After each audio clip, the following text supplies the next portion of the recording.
Si Bato sumawsaw eh. Ayun, sabi ni Bato, oh. Oh.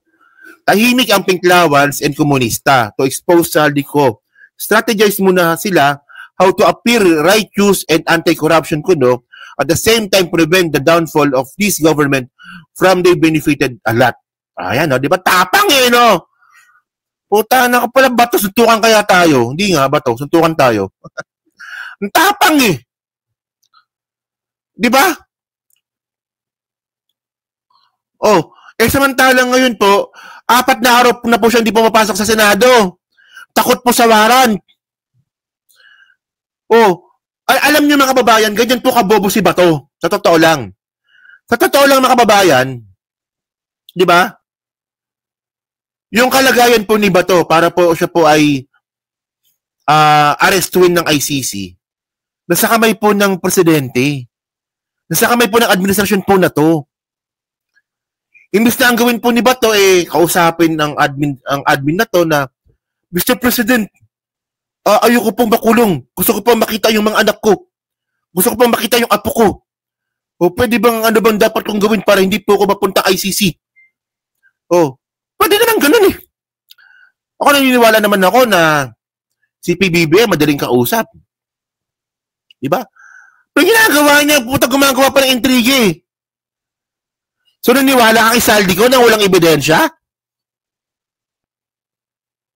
Diba? Oh, hindi lang yan. Hindi na nyo to.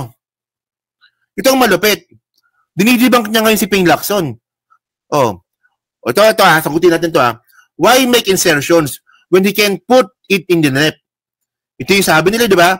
Ito yung pandibank natin kay ano eh. Sorry. Hindi pa na napakita. Ito pala. Yan. Ito yung pandibank natin, di ba? Oh. Bakit nga naman kailangan pang idan sa insertion sa BICAM kung sa NEP pa lang, pwede na pang gawin ng presidente ito. Okay. So, ngayon, ang sagot di ba to, why make insertions when he can put in NEP? NEP goes through scrutiny by both House while BICAM does not. Decisions are made by 4 people under the baton of the president. That's why it's called insertion. They insert during BICAM. Okay, tama? O di ba naman tanga tong hayop na to? Okay. Bigyan nyo nga ako ng isang proposed budget sa NEP na nahuli, na sinita sa history ng Pilipinas, ha? Di ba? Na sinita ng both houses, ng Senate at saka ng Congress. Wala pong ganon. Kasi nga po, ang NEP nga po, ang tawag nga nila dito is presidential budget. Di ba? So, presidente nga po, mangyayari dito, siya po magpapasok nga po sa NEP. Ito, proyektong tong flood control, gusto ko ilagay yan dito. Itong pagpapayos ng barangay hall, yan, priority ko yan, lagay mo sa NEP. Oo. Wala na po nag-scrutinize niyan sa history ng Pilipinas. Kasi nga po, presidente na nga po nagpasok.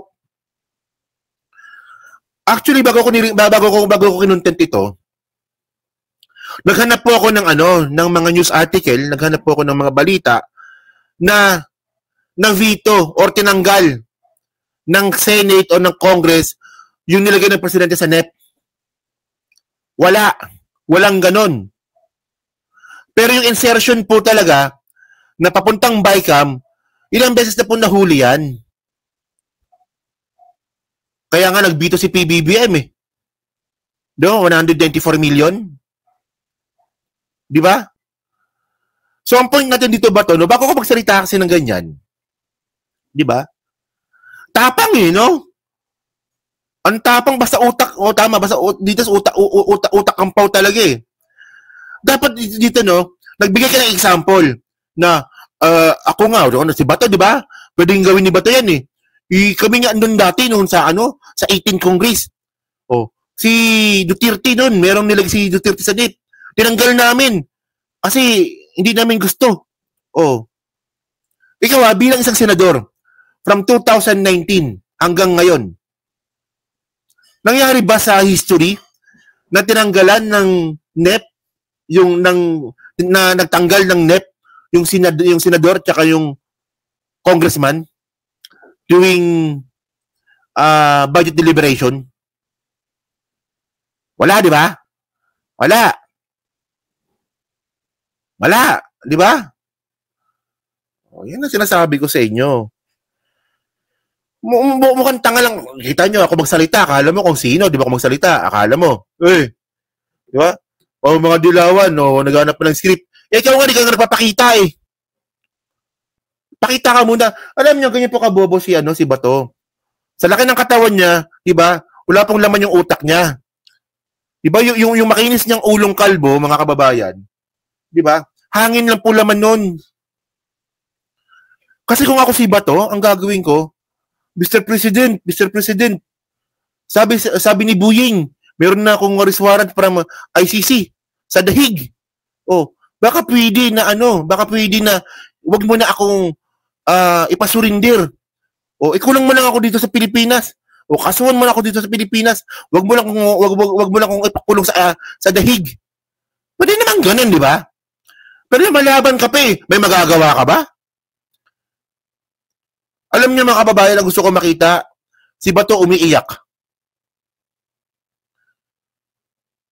Di ba? Gusto ko talaga makita kung anong itsura ni Bato pag siya umiyak. Di kayo ba? Gusto niyo ba yun? Di ba? Paano umiyak si Bato? And, kung makapagsalita siya pero by the way, no? Ang gusto ko lang sabihin dito, di ba? Nangangialam itong si Bato, dito po sa usapin nga po ng NEP at saka insertion. Di ba? Ikaw nga nagtatago eh. Duwag. alam niyo matapang na duwag? Yung maghamon ng suntukan, na parang nung high school ako. Parang gano'n, no? No, may maghamon ng suntukan, nasa third floor. Ako nasa ground floor. Suntukan tayo! Nung inakyat ko naman, bumaba. Suntukan tayo! Wala ka pala eh. Parang gano'n. Parang gano'n si Bato. Oh. Tapos kumura-murahin niya pa yung ICC. Tsaka Interpol, di ba? Oh, Interpol! Bullshit! Sabi niya. Pero by the way, ayan ang natin dito. Ayan ang nakakatawang part dito kasi nga po, sumusuntok pa talaga. 'Di ba? Bistado na po talaga na wala naman po talagang logic yung mga binabato nga po ni Saldico, sinusugundahan pa. 'Di ba? So yan no, yan. So kayo mga kababayan, so kayo po ano po masabi niyo nga po dito sa kalokohan nga po ni Bato. Okay? So yan, yun, isang oras na po tayo. Actually, may isang topic pa ako, medyo pagod na ako. Kasi nag-live stream din ako sa channel ko eh. Kaya medyo nahilo na ako, di pa ako makain. Baka matumba ako dito. Yan, so thank you mga kababayan, no? So kita na lang ulit tayo bukas. Dito po sa Birahan PH. Ang kasunod yung ata magda-live mamaya-maya, si Nyolo.